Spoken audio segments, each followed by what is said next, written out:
खबरें होंगी आपकी, आपके गांव की, आपके शहर की। खबरें होंगी राजनीतिक गलियारों की, आपराधिक दुनिया की, सरकारी कार्यालयों में बढ़ते भ्रष्टाचार की, विकास के नाम पर हो रही लूट की, व नेताओं के झूठ की। हम दिखाएंगे आपको सच्ची और सटीक खबरें। देश की 140 करोड़ लोगों की आस्था का ये लोकतंत्र का मंदिर, जहां पर लोगों की कठिनाइयां, चुनौतियां और उसके साथ उनकी आकांक्षाएं पूरी हो, इसके लिए देश के अलग अलग राज्यों से आए प्रतिनिधि अपने क्षेत्र की, अपने राज्य की, देश की समस्याएं, कठिनाइयां, चुनौतियां, नीतियां, कानून बनाने के साथ जन कल्याण और समाज के अंतिम व्यक्ति के जीवन में परिवर्तन हो, इसके सार्थक प्रयास करते हैं। उस लोकतंत्र के मंदिर संसद में मैं आप सबका हार्दिक अभिनंदन करता हूं, स्वागत करता हूं।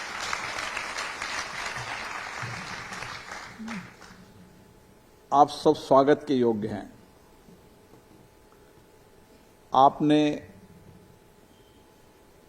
भारतीय संस्कृति की उस परंपरा को आगे बढ़ाया है ताकि आने वाली पीढ़ी भगवान राम के आदर्श जीवन, माता सीता की पवित्रता, धैर्य,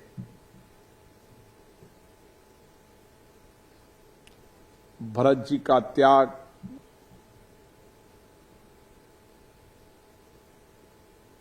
लक्ष्मण जी की सेवा और जिनका अटूट समर्पण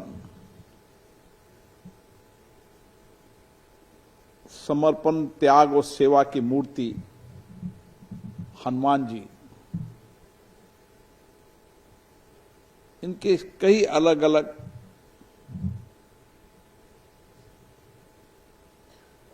जो रामलीला के मंचों पे जिनका मंचन होता है, वो पीढ़ियों तक ऐसा जीवन जीने के लिए उनको प्रेरणा मिलती है। और मुझे इसलिए भी खुशी होती है कि भारत की राजधानी दिल्ली के अंदर ये रामलीला की परंपराएं 200 वर्ष से ज्यादा पूर्व की है। और आज भी मैं देखता हूं देश के अलग अलग राज्यों में मेरा जाना होता है, दिल्ली के अंदर दिल्ली का कोई ऐसा क्षेत्र नहीं, कोई ऐसा इलाका नहीं जहां रामलीला नहीं होती। और रामलीला केवल मंचन नहीं है, ये वर्तमान और भविष्य की पीढ़ियों को भारतीय आध्यात्मिक संस्कृति की प्रेरणा देता है, व्यक्ति के जीवन जीने की प्रेरणा देता है, व्यक्ति को कैसा जीवन जीना चाहिए उसकी प्रेरणा देता है। इसलिए आने वाली पीढ़ी को हम भारतीय संस्कृति, आध्यात्मिक से प्रेरणा लेने का अगर एकमात्र मंच है तो रामलीला है। आप कितना पुनीत कार्य करते हैं आपको भी पता नहीं। इसलिए मैंने जब प्रवीण खंडेलवाल जी आए, सुभाष जी आए, अर्जुन जी आए, मैंने कहा आप बहुत पुनीत का कार्य करते हैं और वर्षों से आप कर रहे हैं। आपकी पहली पीढ़ी ने किया, उससे पहले पीढ़ी ने किया, कई पीढ़ियों ने किया, उस पीढ़ी को आप आगे बढ़ा रहे हैं और आज ही उस परंपरा को आगे बढ़ा रहे हैं। और इसलिए आप अभिनंदन के पात्र हैं, स्वागत के पात्र हैं कि आप समाज के अंदर एक ऐसा समाज जो हमारी सबकी कल्पना में है, जब संविधान बना था तो संविधान निर्माताओं की चर्चा संवाद के अंदर भी हम ऐसे राज्य की कल्पना करते हैं जो राम राज हो। और इसलिए आपने देखा होगा कि संविधान सभा की चर्चा के अंदर और संविधान निर्माण हुआ, जब निर्माण के बाद उसकी मूल कॉपी भी आपको देखने का सौभाग्य मिलेगा, उसमें भी भगवान राम का चित्र है, ताकि उसकी दर्शन से राज्य चले। यहां पर आप एक गेट पे जाएंगे, रामचरितमानस की चौपाई है। यहां अलग अलग धर्म संप्रदाय, जिन्होंने अलग अलग कालखंड के अंदर भारत की आध्यात्मिक संस्कृति पुनर्जागरण से मानव जीवन दर्शन दिया, मानव जीवन का संदेश दिया, वो हम सबकी प्रेरणा है। हम आने वाली पीढ़ी को कैसा बनाना चाहते हैं कि भौतिक संसाधनों से कभी भी व्यक्ति संतुष्ट नहीं हो सकता। भौतिक संसाधनों से व्यक्ति कभी भी अपने जीवन में अवसाद कोई लेकर आएगा। अगर आज के जीवन को धैर्य शांति से जीना है तो मैं आध्यात्मिक धार्मिक सांस्कृतिक पुनर्जागरण करना ही होगा। और मैं कलकत्ता में था।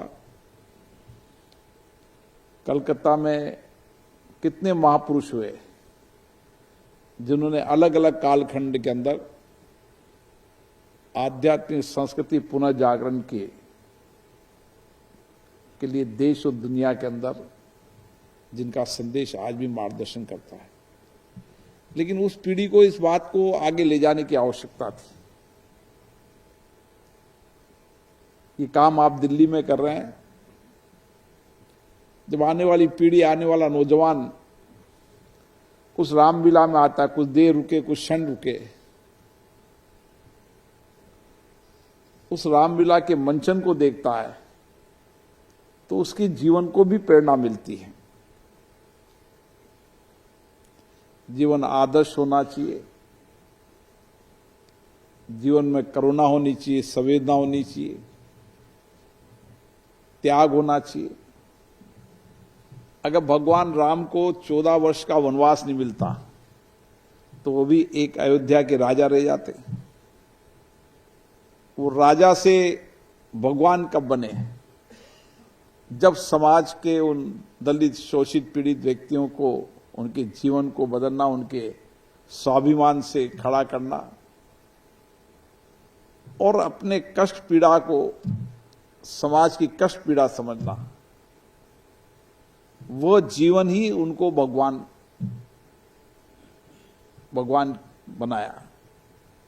और इसीलिए इस यात्रा को आने वाली पीढ़ी को समझने की आवश्यकता है। और इसलिए आप ये काम करते हैं कि आने वाली पीढ़ी एक आदर्श जीवन जिए, जिस पीढ़ी में आदर्श जीवन भी हो, समर्पण भी हो, सेवा भी हो, त्याग भी हो, करुणा भी हो। और इस पीढ़ी को आप की प्रेरणा के लिए रामलीला करते हैं, इसलिए आप धन्यवाद के पात्र हैं।